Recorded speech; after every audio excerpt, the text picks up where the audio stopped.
తెలంగాణ రాష్ట్ర ప్రభుత్వం పేదలకు ఇళ్ల నిర్మాణం కోసం ఇందిరమ్మ ఇండ్ల పథకాన్ని ప్రారంభించింది. గత ఏడాది జీవో నెంబర్ 7 జారీ చేసి ఇందిరమ్మ ఇండ్ల పథకం ద్వారా పేదలందరికీ సొంత ఇల్లు లేని ప్రతి పేదవాడికి ఇల్లు అందిస్తామని చెప్పారు. ఎన్నికల వాగ్దానం మేరకు ఆ స్కీమ్ని మేము అమలు చేస్తున్నామని చెప్పారు. ఈ రోజుకి ఇందిరమ్మ ఇండ్ల పథకంలో భాగంగా ప్రజాపాలన సందర్భంగా భారీ ఎత్తున ఇండ్ల కోసం దరఖాస్తులు వచ్చాయి. దాదాపు 80 లక్షల పైగా వచ్చిన దరఖాస్తుల్లో పేదలు పెద్ద సంఖ్యన ఇండ్ల కోసమే డిమాండ్ చేసినటువంటి పరిస్థితి ఉంది. ఈ ఒక్క గ్రేటర్ హైదరాబాద్లో తీసుకుంటే ఇండ్ల కోసం 10,70,000 మంది దరఖాస్తు చేసుకున్నారు. మరి వీరందరికీ ఇల్లు అందించే పరిస్థితి ఉందా? ఆ వచ్చిన దరఖాస్తుల మీద ఇప్పుడు ప్రభుత్వం చేస్తున్న చర్యల కారణంగా ప్రజల్లో మాత్రం ఆశలు చాలా పెరిగినాయి. ఇల్లు వస్తాయనేటువంటి నమ్మకం పెరిగింది. నిజంగా ఆ నమ్మకాన్ని తగ్గట్టుగా ప్రభుత్వ చర్యలు కానీ ప్రభుత్వ తీసుకుంటున్నటువంటి అంశాలు కానీ అవన్నీ నిజంగా ఆ రకంగా ఉన్నాయా లేవా? ప్రత్యేకంగా గ్రేటర్ హైదరాబాద్ తీసుకుంటే గ్రేటర్ హైదరాబాద్లో వచ్చిన 10,70,000 దరఖాస్తుల్లో వాటిని ఇప్పుడు ఇంటింటి సర్వే చేశారు. ఇంటింటి సర్వేలో వాళ్ళ ఇళ్ళ ఫోటోలు, వాళ్ళ ఫోటోలు, అక్కడ వివరాలన్నీ సేకరించి వాళ్ళందరినీ రకరకాల కేటగిరీల కింద విడగొట్టారు. విడగొట్టిన తర్వాత నిజంగా ఇళ్ళ అర్హత ఉన్న వాళ్ళు ఎంతమంది అని లెక్క తీస్తే 10,70,000 దరఖాస్తుల్లో 2% మంది మాత్రమే ఎలిజిబుల్ అని చెప్పి నిర్ధారించారు. అంటే 2% అంటే ఎంత? ఒక 20,000 మంది. 20,000 మందికే ఇల్లు ఇచ్చేదానికోసం ఇప్పుడు ప్రభుత్వం సిద్ధపడితే మరి 10,70,000 దరఖాస్తుల పరిస్థితి ఏమవుతుంది? 20,000 అర్హత పొందిందంటే ఇక్కడ ప్రభుత్వం తీసుకున్న చర్యల్లో గ్రేటర్ హైదరాబాద్లో చాలా ఇబ్బందికరమైన పరిస్థితి ఉంది. దాంట్లో మొదటి ఈ ఇందిరమ్మ ఇళ్ళ పథకాన్ని చూస్తే మనకు అర్థమవుతుంది. అందులో ఈ పథకంలో చెప్పింది ఏంటంటే మీకు ఇంటి స్థలం ఉంటే 5 లక్షల సహాయం చేస్తామని చెప్పారు. ఇంటి స్థలం అన్నప్పుడు హైదరాబాద్ సిటీలో ఎక్కువ మందికి ఇంటి స్థలం లేదు. అదే గ్రామీణ ప్రాంతాల్లో ఎంతో కొంత ఇంటి స్థలం ఉండే అవకాశం ఉంది. కానీ నగరంలో ఆ రకం ఇంటి స్థలం కొనుక్కునే పరిస్థితి లేదు. ఎక్కువ మంది అద్దె ఇళ్ళు ఉంటున్నారు, ఎక్కడో గుడిసెల్లో ఉంటున్నటువంటి పరిస్థితి ఉంది. మరి వాళ్ళకి ఈ ఇళ్ళ పథకం ఏ రకంగా అమలు చేస్తారు? 5 లక్షలు మీరు ఇద్దామన్నా వాడి ఇంటి స్థలం లేదు.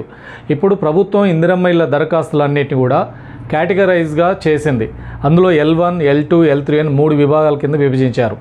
L1 అంటే మీకు ఇంటి స్థలం ఉండి ఇల్లు లేని వాళ్ళు ఉంటే మీకు ఇంటి స్థలం ఉంది కాబట్టి 5 లక్షలు సాయం చేస్తామని అట్లాంటి లిస్టు L1 కింద పెట్టారు, లెవెల్ 1 అని. లెవెల్ 2లో ఇంటి స్థలం లేని వాళ్ళకి ఇల్లు లేదు, ఇంటి స్థలం కూడా లేదు, అంటే అద్దె ఇళ్ళు ఉంటున్న వాళ్ళు ఉన్నారు.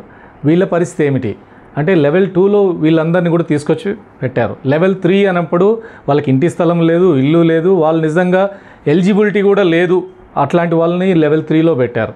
ఇందులో ప్రధానంగా లెవెల్ 2కి సంబంధించి ఇంటి స్థలం లేదు, అద్దె ఇళ్ళు ఉంటున్నారు, సొంత ఇల్లు లేని వాళ్ళు ఉన్నారు. ఇది పెద్ద సంఖ్యలో ఉన్నారు హైదరాబాద్ సిటీలో. మరి వీళ్ళకి ఏ రకంగా జరగబోతుంది?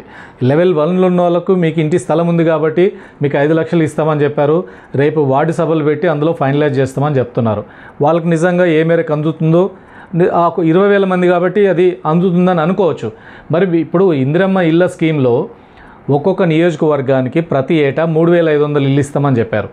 గ్రేటర్ హైదరాబాద్లో తీసుకుంటే 24 నియోజకవర్గాలు ఉన్నాయి. ఒక్కొక్క నియోజకవర్గానికి 3,500 ఇల్లు ఇస్తే 84,000 ఇల్లు ఒక్క సంవత్సరానికి ప్రభుత్వం ఇవ్వాల్సి ఉంటుంది. కానీ ఇప్పుడు మీరు ఎలిజిబిలిటీ ఉన్న వాళ్ళే 20,000 మంది. ఒక ఏడాదిలో 84,000 ఇద్దామనుకుంటే ఉన్నది 20,000 మంది. అంటే మీరు అనుకున్నది కూడా జరగట్లేదు.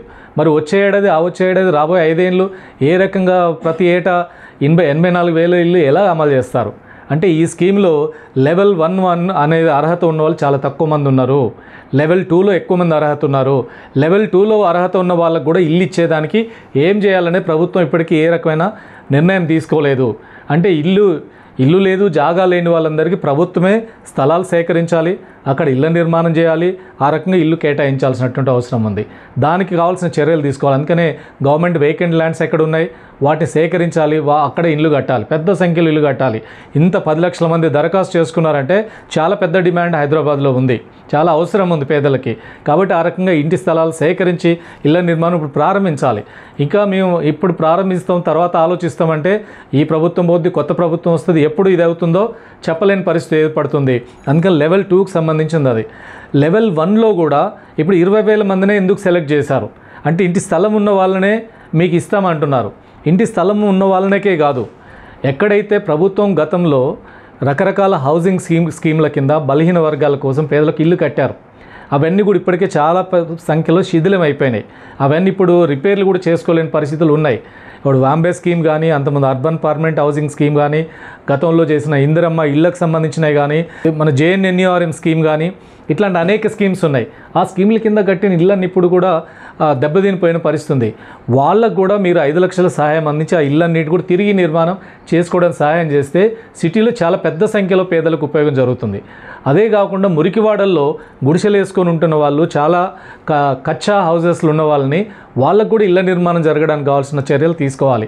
ఇవి చేస్తే హైదరాబాద్లో గుడిసెలు లేకుండా ఒక మంచి నగరంగా తయారవుతుంది. పేదలందరికీ ఇంటి అవకాశం దొరుకుతుంది. ఎక్కువ మంది లబ్ధిదారులు దొరికే అవకాశం ఉంటుంది.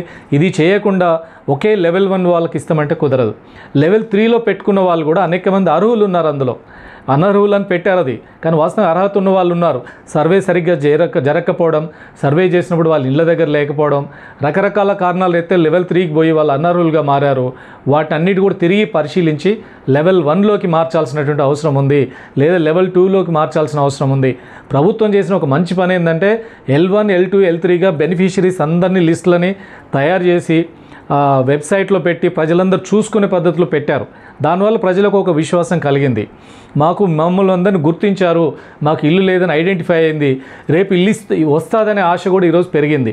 మరి వాళ్ళ ఆశల తగ్గట్టుగా ప్రభుత్వం చర్యలు తీసుకోవాల్సిన అవసరం ఉంది. అందుకని ఇందిరమ్మ ఇళ్ళ హౌసింగ్లో ప్రభుత్వం ఏదైతే ప్రారంభించిందో, మంచి ఉద్దేశంతో ప్రారంభించింది, మంచి ప్రయత్నం మొదలుపెట్టింది. సర్వే కూడా పకడ్బందీగా చేస్తున్నారు. దానికి సంబంధించిన అనర్హులకి ఇల్లు రాకుండా ఉండడానికి కావాల్సిన అన్ని చర్యలు మొదలు పెడుతున్నారు. దీనికి తగినంత సహాయం కేంద్ర ప్రభుత్వం కూడా అందించాల్సిన అవసరం ఉంది. గత 10 ఏళ్ల కాలంలో కేంద్ర ప్రభుత్వం నుంచి రావాల్సిన సహాయం దొరకలేదు ఇళ్ల కోసం. అందులో టీఆర్ఎస్ ప్రభుత్వం చేసిన నిర్వాకం ఉంది. కేంద్ర ప్రభుత్వం కూడా తెలంగాణకు సహాయ నిరాకరణ చేసింది, సరిగ్గా నిధులు విడుదల చేయలేదు. దీని కారణంగా పేదల ఇళ్ళకి కేంద్ర ప్రభుత్వం యొక్క పాత్ర నామినల్గా మారిపోయిన పరిస్థితి ఉంది. అందుకని తెలంగాణ ఇళ్ళ కోసం ఏ మేరకు డిమాండ్ ఉందో, ఎంత అవసరం ఉందో దానికి తగ్గట్టుగా కేంద్ర ప్రభుత్వం నిధులు ఇవ్వాల్సినటువంటి అవసరం ఉంది. రాష్ట్ర ప్రభుత్వం కూడా ఇందిరమ్మ ఇళ్ళ హౌసింగ్ స్కీమ్ని వేగంగా ముందుకు తీసుకెళ్లాలి. లబ్ధిదారులు పేదల ఆశలకు అనుగుణంగా చేయాల్సినటువంటి అవసరం ఉంది.